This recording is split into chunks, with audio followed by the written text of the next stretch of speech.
Da, ovo je odlično pitanje. Dakle, i jesu i nisu. Dakle, nisu imali više slobode zato što se čini da zakonski okvir nikad nije bio bolji. Dakle, vi zaista sad imate uslove da zakon vam dozvoljava da praktikujete slobodno novinarstvo. U tom smislu, institucionalnom, pravnom, zakonskom, sve je okej. I vi možete da se bavite na profesionalan i etički način novinarstvom. S druge strane, novinarstvo je postalo, naravno, deo industrije, dakle, deo većeg biznisa. I s obzirom na takvu situaciju, onda su neke slobode umanjene. I diktira ih ono što u svetu zovu tržištem, a ovde se zove zapravo politički uticaj. Ili tajkunski uticaj, dakle, vlasnički uticaj. Tako da tu je sad su se mediji i novinari našli u tom jazu između onoga što im omogućava zakon i onoga što im omogućava realnost, dakle, njihova kontekst u kome oni rade, zato što su oni na neki način svedeni na nivo običnih radnika, dakle, medijskih radnika. Vi imate ugovor i radite po ugovoru i vrlo je teško ponekad izboriti se zapravo sa ljudima koji su ili vlasnici tog medija ili direktno utiču politički na medije.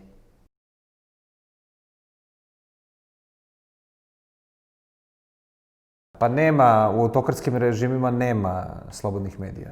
Dakle, to ne ide zajedno. Dakle, slobodni mediji idu tamo, rekao bih, uz demokratski neki slobodni sistem. Dakle, normalan sistem, slobodni mediji su institucija društva, znači one su institucija demokratskog društva i ne mogu da funkcionišu nezavisno od društva. Dakle, čak po onim nekim definicijama mediji su četvrta grana vlasti. Dakle, oni zauzimaju važno mesto u društvu, oni su to, institucija. I ako nisu institucija, onda oni imaju sve ove probleme koje danas, recimo, vidimo da imaju mediji u Srbiji ili u nekim drugim društvima gde je prevladao taj autoritarizam nad demokratijom, ajde da to tako uprostimo. Tako da, siguran znak da zemlja klizi ka autokratiji je zapravo uništavanje normalnih medija. Dakle, to je po meni indikacija ili pokazatelj na srpskom.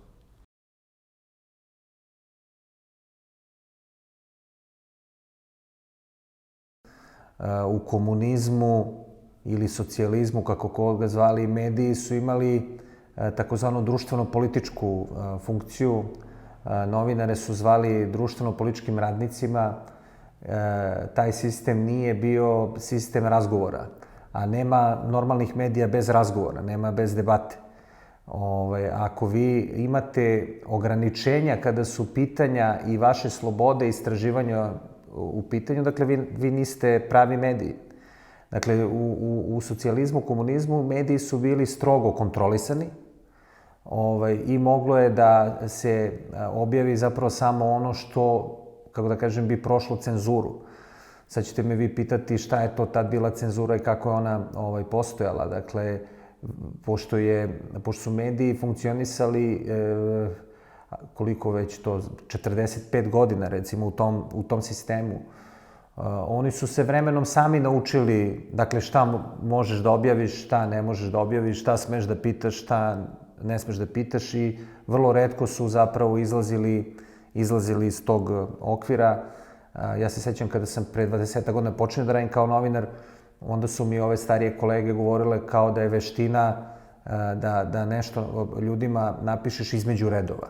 Jer to je ono kako su njih zapravo negde učili u tom sistemu pre ove naše tranzicije koja se nikako ne završava. Dakle, učili su ih da postoji način da ti nešto kažeš, ali da to ne bude, da kažem, direktno saopšteno. S druge strane, to se kosi sa, rekao bih, nekim osnovama slobodnog novinarstva ili novinarstva kao takvog. Dakle, novinarstvo mora da bude jasno, mora da bude precizno, zasnovano na činjenicama, ne na prećutkivanju. Dakle, nije stvar u onome što nismo rekli, nego je stvar u onome što smo rekli. U tom smislu moramo da budemo jasni. Tako da po meni i često imam, da kažem, neku vrstu sukoba tu sa svojim starijim kolegama koji naravno brane vreme u kome su radili, kao isto kažu i mi smo se tad bavili novinarstvom, jeste, bavili ste se novinarstvom, ali uvek stajao jedan partijski veliki brat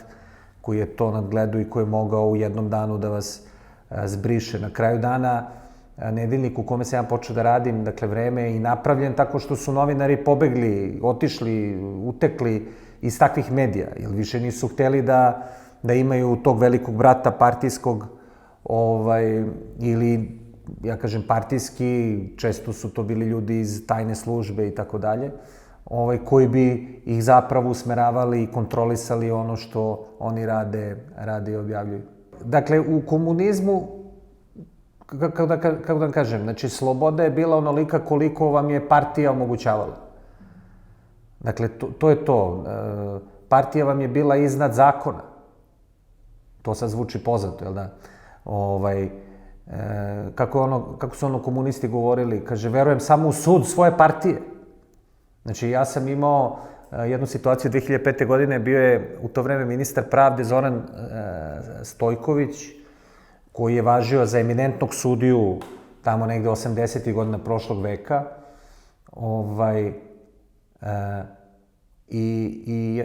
I onda, jednu priliku sad pravio s njim neki razgovor i on se pozivao na tradiciju sudstva u Srbiji. Ja sam rekao, kakva tradicija, kad vi tad niste imali uopšte sud, mislim, nije postojalo normalno pravosuđe u komunizmu. On se branio, on je govorio, ne, naravno da je postojalo, pa ne znam kako je postojalo. Jer ako sam ja bio u partiji na većem mestu od vas, vi niste mogli nikad na sudu da me dobijete, mislim, to je to. Sad, ako je tako na sudu, kako je tek u medijima, dakle, to je naravno sve bilo strogo kontrolisano. Ja mislim da i danas postoje ti ljudi po ovim RTS-ovima, RTV-ovima, ti neki udbaši, žbirovi koji su u stvari služili da cinkare ove ljude iz redakcije, ko kako misli, ko šta priča, ko šta hoće da uradi, da bi sprečavali zapravo te ljude da se bave slobodnim novinarstvom. Ili, ajde da ne govorim uopšte o slobodnom novinarstvu, nego novinarstvom kao takvim. Jer novinarstvo ako nije slobodno, nije novinarstvo po meni. Tako da tu ne moramo čak ni da mu dajemo tu vrstu prideva. Tako da, ja na sreću i vi, mi nismo dočekali te cenzore. Ja znam jednog cenzora formalnog, to je Vučić.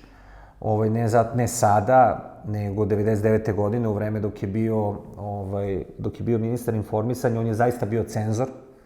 Jer u vreme bombardovanja, kada je uvedeno vanredno stanje u Srbiji, ratno stanje, svi materijali koje su mediji objavljivali morali su pre toga da budu njemu prezentovani. Dakle, vi niste mogli da objavljate bez njegovog znanja i znanja njegovog tima u ministarstvu. Ja mislim da on po tome vrlo specifičan, i čudi me da se nikad ne hvali tom situacijom, recimo, da je bio cenzor. Ili ne, teško da ćete sad naći još ovde u okolini neko ko može time da se pohvali da je radio taj posao. Eto, on je to radio u vreme rata na Kosovu i bombardovanja 99. godine.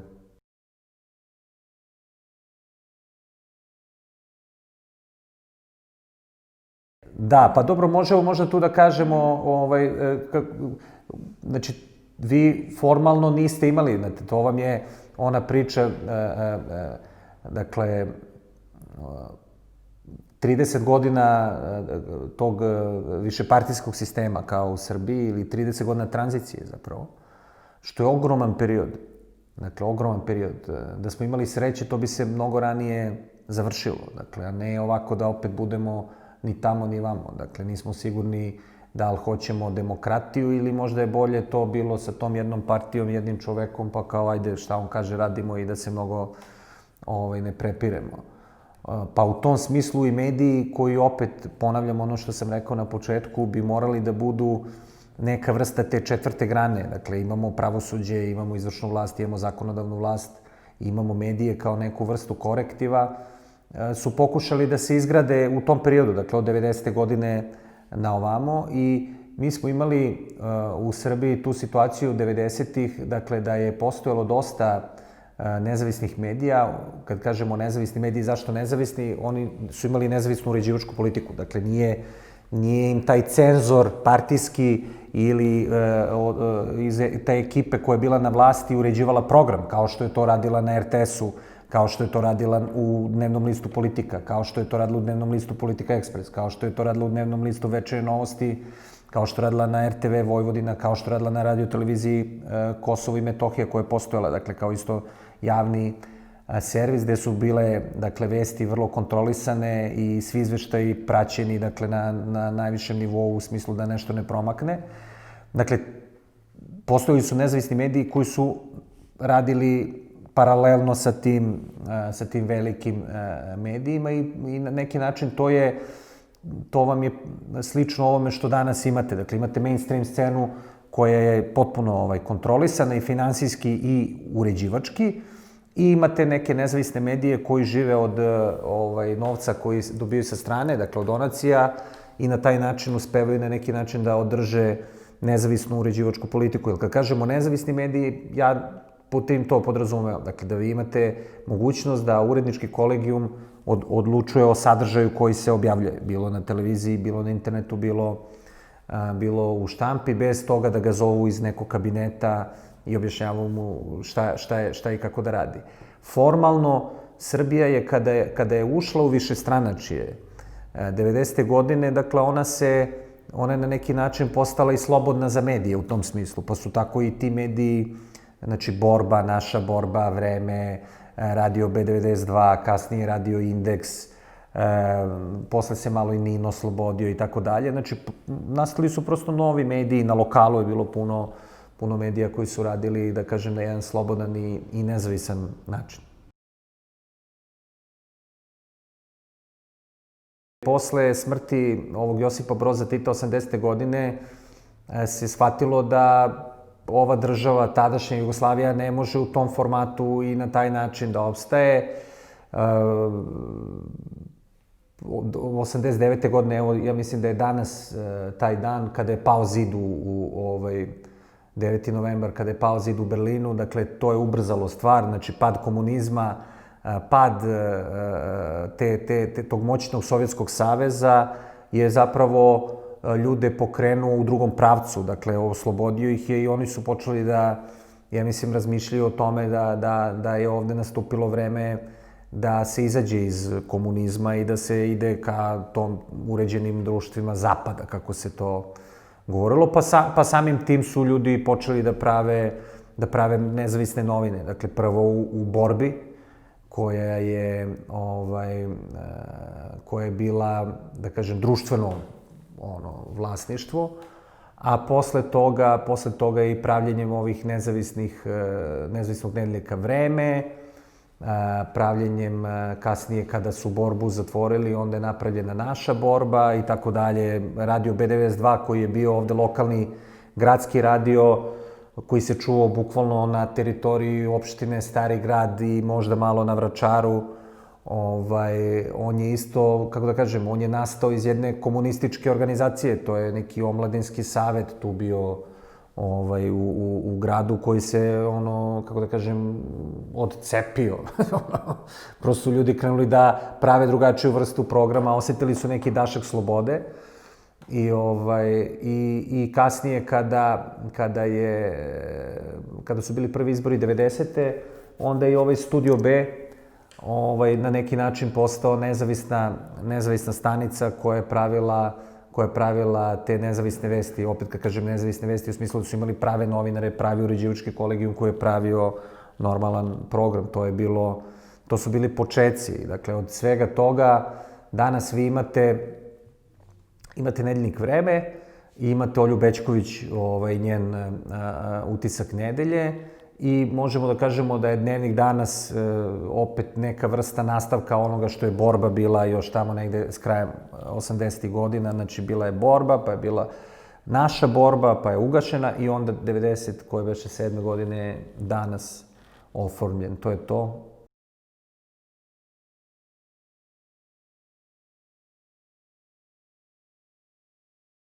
Vrlo čudan je bio trenutak 5. oktobar, kada je u pitanju takozvano slobodno novinarstvo ili novinarstvo u Srbiji. To mi sad iz ove perspektive možemo jasnije po meni da vidimo. Dakle, u tom trenutku je postojala jedna vrsta poleta, jedna vrsta radosti, znate, a opet novinari bi trebalo da budu, ono što se kaže, nepristrasni. Ovde se koristi kod nas često reč objektivni. Ja nisam sklon da koristim tu reč. Ja verujem da mediji treba budu nepristrasni i da budu pošteni, da budu fair.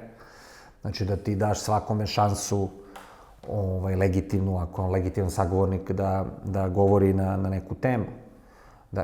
Ili da se odbrani od nečega što je možda za njega optužujući. Dakle, tada je postao neki entuzijazam. Ljudi koji su u 90-im bili u tim malim, nezavisnim medijima, mislili su na neki način možda da je došlo njihovo vreme. Dakle, da će sad to što su oni hranili, čuvali kao pravo novinarstvo 10 godina tog Miloševićevog režima, ratova, sankcija, propasti opšte, uništavanja svega, da će to dobiti priliku da se razvije. Međutim, do toga nije baš došlo. Nije došlo zbog toga, po meni sad, ja sad dajem ocenu s kojom je moguće sporiti se. Moja je procena da je napravljen pogrešan dogovor, dakle, sa tadašnjom garniturom koja je došla na vlast. Jer se verovalo da vi možete sa političarima da napravite dogovor. Znate, a to je u stvari po meni nemoguće i taj slučaj to pokazuje. Znači, vi ne možete da napravite dogovor. Znači, ne možemo mi da napravimo neki pakt o nenapadanju ili kao, ajde, nećemo mi s vama da se bavimo, nego ovim, pa kad dođe to normalno vreme, onda će sve da bude. Znači, to vreme nikad nije došlo. I to je velika nevolja koja se ovde desila. Ja imam dosta starijih malo kolega koji, kada im to pomeneš, oni se malo naježe. Kao, nije tako bilo, nije tako bilo. Ne, baš je tako bilo. Znači, posle te promene, koja je bila velika društvena promena, za mnoge ljude sada ovde, čak i one koji su to tad doživeli kao zreli ljudi, ne mogu da se sete, nezamislivo je. Znate, ovaj čovjek koji je sad na vlasti govori da je, mi smo vratili Srbiji ugled, mi smo Srbiju, bla, bla, bla. To je koješta, naravno, sve. Ogromna je promena nastupila. Znači, Srbija do 5. oktobra i posle 5. oktobra, znači, to su potpuno dve različite priče, dve različite države. I naravno da je to uticalo na medijsku scenu. Polet je bio ogroman. B92 TV stanica je počela da emituje program 5. oktobra, popodne. Znači, čak Milošević formalno nije pao s vlasti. Oni su krenuli da recimo, emituju program. Verovalo se da će to što je, recimo, to što je simbolizovala 92, što je simbolizovalo vreme, ili na lokalu neke Vranjske novine, Kikinske novine, da će to biti, da će novinarstvo u budućnosti u Srbiji biti zapravo to. Međutim, to se nije desilo, zato što su vlasti koje su došle posle 5. oktobra napravili opet nove svoje dogovore, prvo sa Pinkom. Dakle, omogućili su mu da preživi. Pink je kao koncept televizijski najuspešnija stvar koja se pojavila u regiji unazad 30 godina. Znači, niko ništa uspešnije od toga nije osmislio i napravio. Koliko god mi sad možemo da diskutujemo o tome kakav je to sadržaj ili šta to u stvari predstavlja, ali to je to. Znači, Željko Mitrović je pobedio. Dakle, njegov televizijski koncept je pobedio. Znači, nije pobedila 92, nego je pobedio je Željko Mitrović. Ovi drugi su mislili da je potrebno dati neki prostor toj novoj vlasti. Znači, da ona ima neki prostor da diše, što je na neki način bilo isto opravdano. Jer, kažem, znači, mi smo bili zemlja 2000. godine, 120 dana nije bilo struje u Srbiji. Ljudi to zaboravljaju. Dakle, ljudi su imali plate 40 maraka, što je danas 20 evra. Dakle, otprilike to je to. Ljudi su sve to naravno zaboravili, uzimaju sve zdravo za gotovo i tako dalje. Ali dobro, to se desilo što se desilo. Mediji nisu izgurali svoju, ja bih rekao, priču na pravi način. Onda se ušlo u rekonstrukciju tog medijskog tržišta. Dakle, posle pa tamo negde zapravo posle ubistva Zorana Đinđića, tamo sa tom prvom Koštunicinom vladom, kada je formirana kada su formirane ove agencije. Jedna od agencija je bio REM, koje je trebalo da uredi, recimo, televizijsko tržište. I tada kada je Željko Mitrović zapravo dobio dve frekvencije, jer on je imao vlasništvo i u TV Avala. Ne znam da li se vi sećate uopšte da je ta televizija postala, znači postala televizija koja je zvala TV Avala. Dakle, on je dobio dve frekvencije, što je bilo i tad protivzakonito, onda su se oni vadili da on nije, ne znam, da on ima manje od 5% i tako dalje. Uglavnom, kažem, svelo se na to da je taj koncept infotainmenta zapravo pobedio. S druge strane, javni servis nije rekonstruisan kako treba, znači nije urađeno kako treba. Dakle, do 2005. i dolaska Tijanića smenjivali su neki ljudi koji nisu imali dovoljno, rekao bih, energije da od toga naprave neku vrstu našeg srpskog BBC-a, što je bila ideja, što je trebalo da se desi. Onda je došao Tijanić, on je radio šta je hteo, na način na koji je hteo. To je, dakle, dozirana istina, dozirana debata uz puno zabave. Jer njemu je bio glavni cilj da on ima bolji rejting od Željka Mitrovića. Znači, to je bio cilj RTS-a. Znači, važno je biti gledaniji od Pinka. Samo to. I on je naravno govorio, ja sam to uspeo, a nisam emitovao, ne znam, španske, turske serije i reality programe, ali si reemitovao sve drugo tog tipa, dakle, i što liči na to.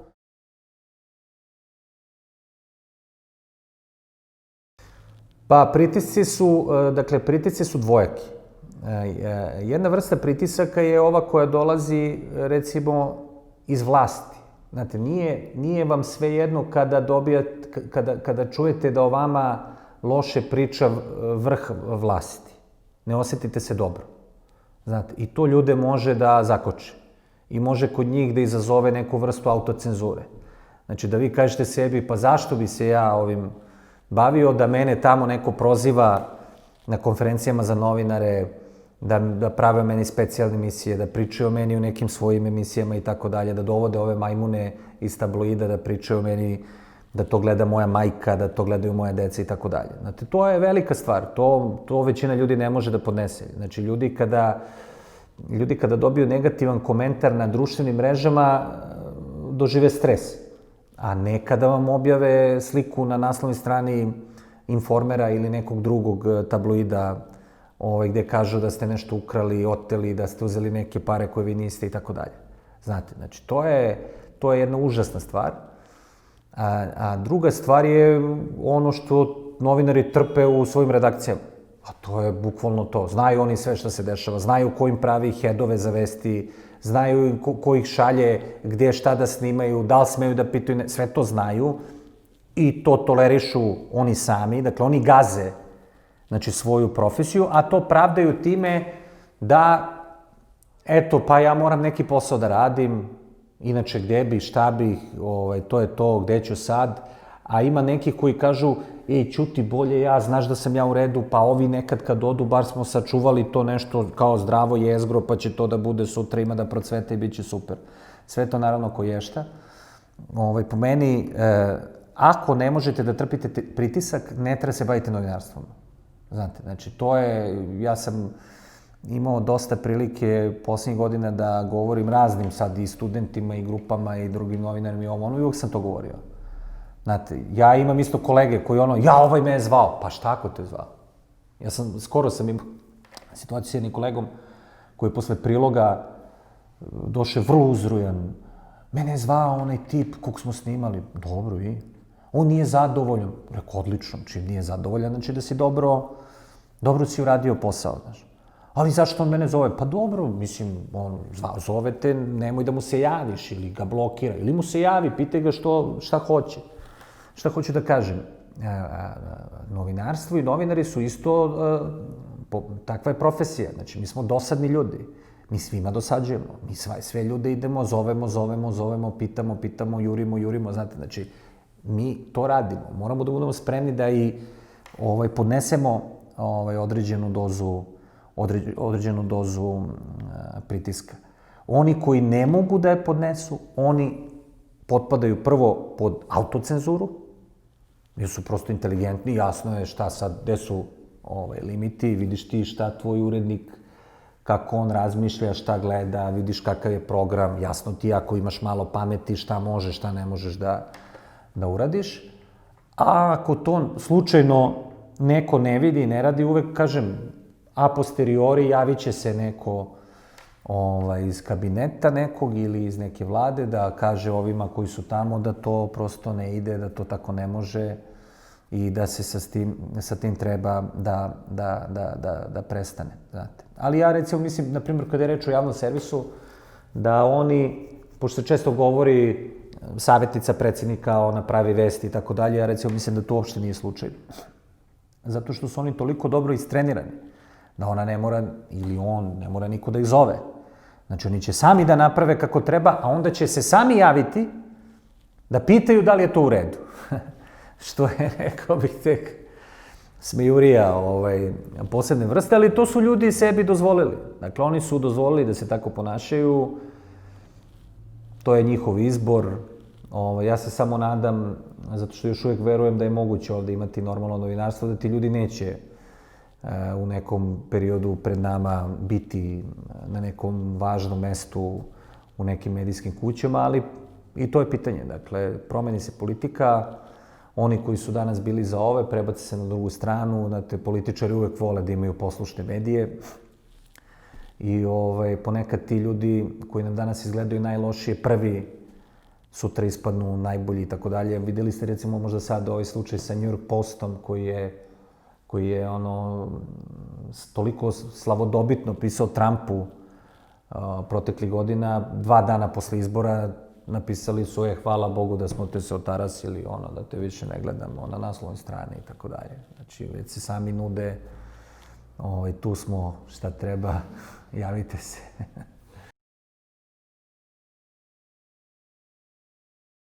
A dobro, to je, da, ekonomski faktor glavni. Znači, to je glavni. Dakle, vi, ako nemate nezavisni izvor prihoda, vi apsolutno ne možete ovde da radite. Znači, to je to. I to je sad već toliko otišlo da to više nije tema.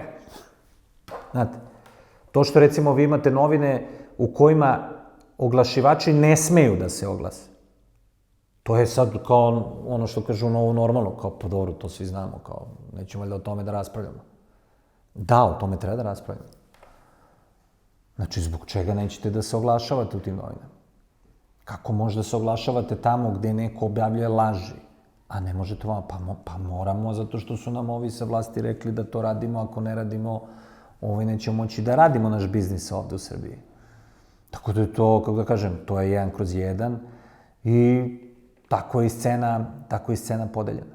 Dakle, svi resursi su upumpani, dakle, u mainstream medije, ove velike televizije, lokalne TV stanice, koje sve su pod kontrolom vladajuće stranke i u ove medije koje oni drže. Na drugoj strani vi u stvari zaista imate samo donatorsku zajednicu koja podržava ove određene novinske centre, dakle, kao što su Bean Creek, CINS, delimično Insider,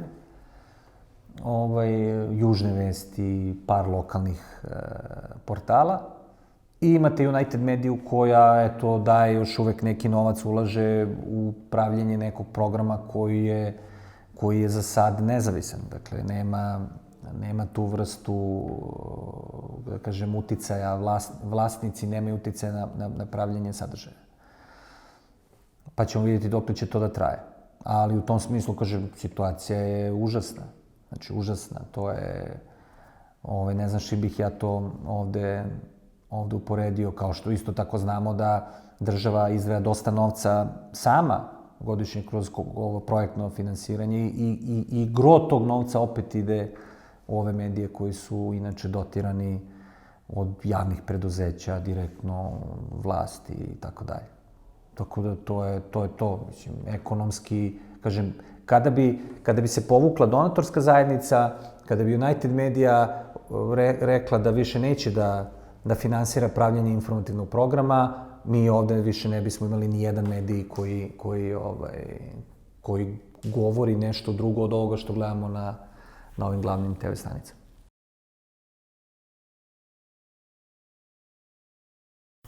Pa mediji, to je ono što sam malo pre rekao. Dakle, ako hoćete da budete mediji, vi morate se boriti sa cenzurom. A po meni jedini način da se borite sa cenzurom jeste da vas publika poznaje i da bude svesna toga kroz šta vi prolazite i šta vi to radite. Dakle, u tom smislu morate budete transparentni. Znači, potpuno otvoreni prema publici. Zato što ova druga strana na sve načine pokušava da vas na neki način ocrni, pričajući o tome da to, ne znam, CIA, špijuni, tajkuni, ovo ono. Dakle, treba pokazati da to zapravo i ne postoji, da toga nema.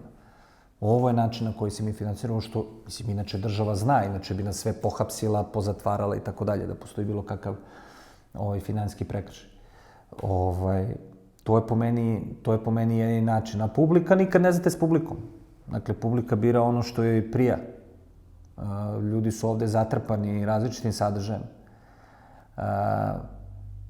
Za većinu ljudi koji, recimo, gleda televiziju u Srbiji, pojam televizije RTS, to je to. I oni misle, to je to. To što tamo, to je valjda to. Neće nas oni valjda lagati. I to nije jednostavno da se promeni. Zato vlast ne da RTS zapravo bude javni servis, što bi trebalo da bude. Znači, jedna nepristrasna, poštena stanica u kojoj program zaista prave novinari sami, dakle, ne slušajući interese političara ovih ili onih ili nekog biznisa ili bilo toga drugo. Zbog čega? Zato što dobiju novac direktno od građana kroz pretplatu, kroz budžet i tako dalje. Dakle, i građani ih finansiraju, oni prave za njih ono što treba. Dakle, to je po meni jedini način. Dok mi ne dobijemo taj javni servis, snalazit ćemo se ovako kako znamo i umemo. Nema druge. Pitanje je i to, dakle, koliki su mogućnosti, dakle, takvog pristupa, da li to može da opstane. Ja ponekad nisam siguran, ali to je taj posao koji znam da radim i volim da radim i radim ga dok god mogu. Nemam neku drugu opciju, a otko znam, možda ćemo sutra mi kao građani da dođemo do tog našeg javnog servisa i napraviti ga onako kako treba, ako uopšte tada ljude bude zanimala televizija.